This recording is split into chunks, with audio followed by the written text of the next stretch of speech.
last Excuse couple, me, sorry. so the last couple seasons about striking that balance with being the bench leader and trying to get these guys, the younger guys, to really play the right way as a unit, not play individually. But then there's times where they probably needed you to score a little bit more and sort of go counter to that. How do you personally, how do you view it game to game? You know, it's a way you carry yourself. It's kind of energy. You know, you can go out and score 10 straight.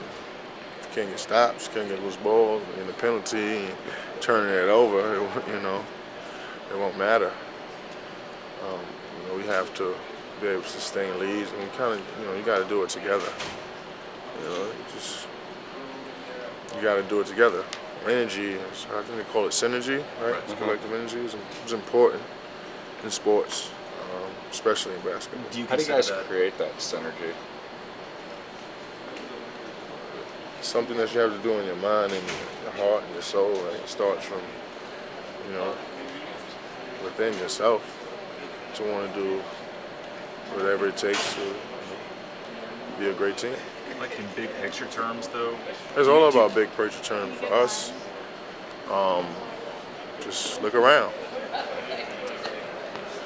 You know, we're not playing for individual accolades come along with winning, you know, and contracts and so on and so on. You know, if you're winning, it's much easier to get that. So then in small picture terms, overachieve. Like in small picture terms, with scoring 10 points straight, just because you could do it, it wouldn't. I mean, if it would help the team, and that's what we had to do, but it's just, you know, for us, it's not, that's on a one-game basis.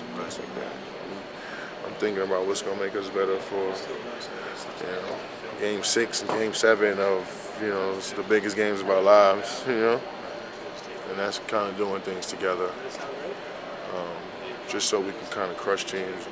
I always said when I first got here, you know, when we play well, you know, with Kobe, now Powell and Drew out of the game, we kind of crush teams' hopes. And that's the best way to beat them, is to mentally beat them before we physically beat them.